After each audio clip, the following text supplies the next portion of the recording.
దర్శన్ ఎప్పుడైతే శరణ్యకు సమీర లోయలో పడిపోయిన వీడియో చూపించి నువ్వు మనుషుల ప్రాణాలు తీస్తావంటూ శరణ్య మీద మండిపడడంతో ఇకప్పుడు దర్శన్ ఇన్ని రోజులు తనని అసహించుకోవడానికి కారణం ఆ వీడియో అన్న విషయం అర్థమవుతుంది. ఇప్పుడు నాకు ఒక క్లారిటీ వచ్చిందండి. మీరు నన్ను అపార్థం చేసుకుంటున్నారు కాబట్టి వాళ్ళెవరో మీకు నా మీద మరింత ద్వేషం కలిగేలాగా మిమ్మల్ని రెచ్చగొడుతున్నారు కాబట్టి ఇప్పటి నుండి నా కాపురాన్ని నేనే చక్కదిద్దుకోవడానికి ప్రయత్నిస్తాను. నేను అలా చెయ్యాలంటే మళ్ళీ నేను ఆ ఇంట్లో అడుగు పెట్టాలని చెప్పి శరణ్య సరే నేను ఇంటికి వస్తాను అని చెప్పి దర్శన్కి చెప్తుంది. దాంతో దర్శన్ ఎంతో ఆనందంగా ఆనంద భైరవి దగ్గరికి వస్తాడు. అమ్మ శరణ్య వస్తానని చెప్పింది అని అంటూ ఉంటే ఆనంద చాలా హ్యాపీగా ఫీల్ అవుతుంది. తర్వాత శరణ్య ఆనంద దగ్గరికి వస్తుంది. అమ్మ శరణ్య, మొత్తానికి ఆ అమ్మవారు మొక్కు చెల్లించగానే నీ జాడను మాకు చూపించారు. మాకు చాలా సంతోషంగా ఉంది తల్లి అని చెప్పి సీతమ్మతో, సీతమ్మ నా కోడల్ని నీ సొంత మనవరాలిగా ఇన్ని రోజులు చూసుకున్నావు, అందుకు నీకు జీవితాంతం మేము రుణపడి ఉంటాము అని అంటూ ఉంటే అయ్యో అంత పెద్ద మాటలు ఎందుకమ్మా అని చెప్పి సీతమ్మ అంటూ ఉంటుంది. ఇకపై మీరు నేసే చీరలన్నిటినీ కూడా మేమే కొంటాము, మీ కార్మికులకు ఎటువంటి లోటు రాకుండా చూసుకుంటామని చెప్పి ఆనంద భైరవి అంటూ ఉంటుంది. దాంతో సీతమ్మ చాలా సంతోషపడుతుంది. తల్లి, మీలాంటి గొప్ప వాళ్ళు మా ఊరికి రావడం వల్ల మా చేనేత కార్మికులకు మంచి జరుగుతుంది. నిజంగా ఇది మా అదృష్టం అని చెప్పి సీతమ్మ అంటూ ఉంటుంది. ఆ అమ్మవారి దయ వల్ల మా కోడల్ని మళ్ళీ మేము కలుసుకోగలిగాము. ఇకపై ప్రతి సంవత్సరం కూడా అమ్మవారికి పూజలు నిర్వహించడానికి మేము ఇక్కడికి వస్తాం సీతమ్మ అని చెప్పి ఆనంద భైరవి సీతమ్మకు చెప్పడంతో సీతమ్మ చాలా హ్యాపీగా ఫీల్ అవుతూ సరే అమ్మ వెళ్ళిరండి. కొద్ది రోజులు నా ఇంట్లో ఉన్న శరణ్య నా సొంత మనవరాలిగా ఉంది. ఇప్పుడు తను నా ఇంటిని విడిచి వెళ్ళిపోతూ ఉంటే కాస్త బాధగా అనిపిస్తుంది అని చెప్పి సీతమ్మ అంటూ ఉంటే బామ్మ, నేను ఎక్కడున్నా సరే కనీసం సంవత్సరానికి 2 సార్లైనా నేను చూడడానికి తప్పకుండా వస్తాను అని చెప్పి శరణ్య బామ్మకు చెబుతూ ఉంటుంది. ఇక అలా అందరూ కలిసి ఇంటికి బయలుదేరి వస్తారు. శరణ్య గుమ్మం దగ్గరికి వచ్చేసరికి ఇకప్పుడు ఆనంద్ భైరవి పని మనిషి జ్యోతిని పిలుస్తుంది. జ్యోతి, నా కోడలు శరణ్య వచ్చేసింది, తనకి దిష్టి తీయి, ఎంతమంది కళ్ళు తన మీద పడ్డాయో ఏంటో అని చెప్పి ఆనంద భైరవి అంటూ ఉంటే పని మనిషి జ్యోతి వచ్చి శరణ్యకు దిష్టి తీస్తుంది. ఇక అలా శరణ్యను మంగళహారతులతో ఇంట్లోకి ఆనంద భైరవి ఆహ్వానిస్తూ ఉండడంతో ఇదంతా చూస్తున్న అనన్యకు ఒళ్ళు మండిపోతూ ఉంటుంది. దీన్ని ఈ ఇంటికి శాశ్వతంగా దూరం చేద్దామని అనుకున్నాను, కానీ ఆ ఆనంద భైరవి మంగళహారతులు ఇచ్చి మరీ దాన్ని మళ్ళీ ఇంట్లోకి ఆహ్వానిస్తుంది. నేను ఏదనుకున్నా సరే అది ఆ ఆనంద భైరవి తిప్పి కొడుతుంది అని చెప్పి అనన్య అనుకుంటూ ఉంటుంది.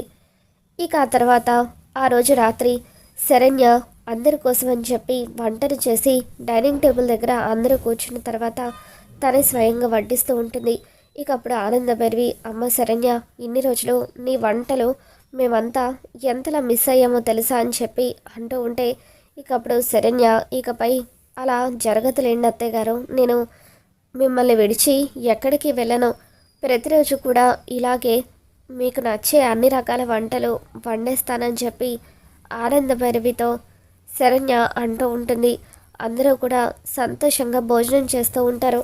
ఇక రాత్రిపూట లీలావతి ఆనంద భైరవితో, ఆనంద, శరణ్యను నువ్వు క్షమించి తప్పు చేసావేమో అనిపిస్తుంది అని చెప్పి అంటూ ఉంటే అదేంటక్క అలా అంటావో, నా కోడలి శరణ్య ఏం చేసినా కూడా ఖచ్చితంగా దాని వెనుక ఏదో ఒక కారణం ఉండే ఉంటుంది. నగలు తను తాకట్టు పెట్టి ఉండొచ్చు, కానీ తన స్వార్థం కోసమైతే శరణ్య ఎట్టి పరిస్థితులను అలా చేయదు. ఖచ్చితంగా ఏదో బలమైన కారణం ఉండే ఉంటుంది, అదేంటో త్వరలోనే మనకి తెలుస్తుంది అని చెప్పి ఆనంద భైరవి అంటూ ఉంటుంది. తర్వాత రోజు ఉదయాన్నే కంపెనీకి కొత్త ఎండీని సెలెక్ట్ చేశానని చెప్పి ఆనంద భైరవి చెప్పడంతో అందరూ బయలుదేరి ఆఫీస్కి వెళ్తూ ఉంటారు. ఇక అక్కడ ఆఫీస్లో స్టాఫ్ అంతా కూడా కొత్త ఎండీ ఎవరా అని చెప్పి ఎదురు చూస్తూ ఉంటారు.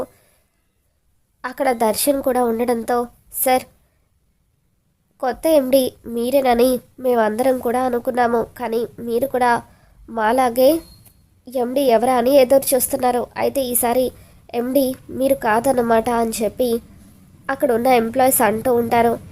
ఇక అప్పుడు ఖచ్చితంగా నా కొడుకు రోహితే ఎండి అయి ఉంటాడు అని చెప్పి లీలావతి కోటేశ్వరరావు ఇద్దరు ఆనందపడుతూ చూస్తూ ఉంటారు. ఇంతలో ఒక కారు వచ్చి కంపెనీ ముందు ఆగుతుంది. ఆ కార్లో నుండి ముందుగా రోహిత్ కిందకు దిగుతాడు. రోహిత్ ఎండి అయ్యాడు అనుకొని ప్రీతి, అనన్య, లీలావతి వీళ్ళందరూ చాలా హ్యాపీగా ఫీల్ అవుతూ ఉంటారు. మొత్తానికి నా మొగుడు రోహిత్ని కంపెనీకి ఎండిని చేసేసింది ఈ ఆనంద భైరవి అని చెప్పి అనన్య సంతోషపడిపోతూ ఉంటే, ఏమండి మన అబ్బాయి రోహితే ఎండి చూసారా అని చెప్పి కోటేశ్వరరావుతో లీలావతి అంటూ ఉంటుంది. రోహిత్ కార్లో నుండి కిందకు దిగగానే అప్పుడు అనన్య గొడుగు పడుతూ ఉంటే, రోహిత్ గొడుగు పట్టాల్సింది నాకు కాదు ఎండికి అని చెప్పి అంటూ ఉంటాడు. వెనకాల డోర్లో నుండి శరణ్య కిందకు దిగుతుంది. ఇక అప్పుడు శరణ్యకు అనన్య గొడుగు పడుతూ ఉంటే అప్పుడు కాంచన పూలు చల్లుతూ ఉంటుంది. శరణ్య కంపెనీకి ఎండి అయిందని చెప్పి దర్శన్తో పాటు లీలావతి, అనన్య వీళ్ళంతా కూడా షాక్ అవుతూ ఉంటారు. శరణ్య అలా స్టైల్గా నడుచుకుంటూ వస్తూ ఉంటే ఆనంద భైరవి ఎంతగానో ఆనందపడిపోతూ ఉంటుంది. ఇకప్పుడు శరణ్య లోపలికి రాగానే నా కోడలు శరణ్యనే ఈ రోజు నుండి కంపెనీకి ఎండి అని చెప్పి ఆనంద భైరవి చెప్పడంతో అందరూ కూడా శరణ్యకు బొకేలు ఇస్తూ చప్పట్లు కొడుతూ ఉంటారు. ఇక దాంతో దర్శన్కి చాలా అవమానంగా అనిపిస్తూ ఉంటుంది. అంటే ఈ రోజు నుండి ఈ శరణ్య కింద నేను పని చేయాలా, అసలు అమ్మ ఏంటి ఇటువంటి నిర్ణయం తీసుకుందని చెప్పి దర్శన్ అనుకుంటూ ఉంటాడు. అందరూ కూడా శరణ్యకు కంగ్రాచులేషన్స్ చెప్తూ తనకి బొకేస్ ఇస్తూ ఉంటే అది చూసి ఆనంద చాలా హ్యాపీగా ఫీల్ అవుతూ ఉంటుంది.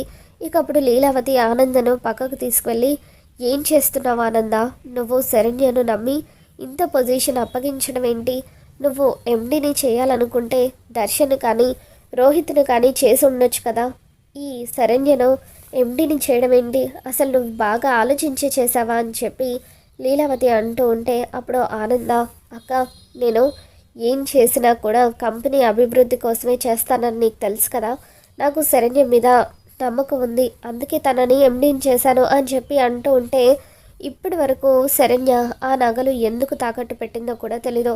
అటువంటి బుద్ధి గల శరణ్యను కంపెనీకి ఎండిని చేయడం వల్ల కంపెనీకి నష్టాలు వస్తాయేమో ఒక్కసారి ఆలోచించానందా అని చెప్పి లీలావతి అంటూ ఉంటుంది. లేదక్క నేను బాగా ఆలోచించిన తర్వాతే ఈ నిర్ణయం తీసుకున్నాను అని చెప్పి నాకు నా కోడలి మీద నమ్మకం ఉంది, తను ఖచ్చితంగా కంపెనీకి లాభాల్ని తీసుకువస్తుంది అని చెప్పి ఆనంద భైరవి అంటూ ఉంటే, అమ్మ నువ్వు తీసుకున్న నిర్ణయం నాకు ఏమాత్రం నచ్చలేదు, అసలు ఆ శరణ్యను కంపెనీకి ఎండిని చేయడం ఏంటమ్మా అని చెప్పి దర్శన్ అంటూ ఉంటాడు. ఇక దాంతో ఈరోజు నుండి నువ్వు శరణ్య కిందే పని చేయాలని చెప్పి ఆనంద భైరవి అంటూ ఉంటుంది. ఆ శరణ్యను కంపెనీకి ఎండింగ్ చేసావు కదా, ఇక కంపెనీ అడ్రస్ లేకుండా పోతుంది, పాతాళంలోకి వెళ్ళిపోతుంది, అప్పుడు మేమంతా చెప్పింది నిజమని నువ్వే నమ్ముతావని చెప్పి దర్శన్ అంటూ ఉంటాడు. ఇక దాంతో ఆనంద భైరవి నెల రోజుల్లో నా కంపెనీలో ఉన్న సేల్స్ని డబుల్ చేస్తుంది శరణ్య, ఖచ్చితంగా తన టాలెంట్ మీద నాకు నమ్మకం ఉంది. సరే దర్శన్ నువ్వు ఇంతలా చెప్తున్నావు కదా, ఒక నెల రోజులు శరణ్యకి ఎండిగా చేయడానికి అవకాశం ఇస్తాను, నెల రోజుల్లో నువ్వు అన్నట్టుగా కంపెనీకి కొద్దిగా నష్టం తీసుకువచ్చినా సరే తనని ఎండి పదవి నుండి తొలగిస్తాను, ఒకవేళ నేను చెప్పినట్టుగా తను లాభాలు తీసుకువస్తే మాత్రం కంపెనీకి ఎండిగా శరణ్యనే కంటిన్యూ అవుతుంది అని చెప్పి ఆనంద భైరవి దర్శన్ వాళ్ళకు చెబుతూ ఉంటుంది.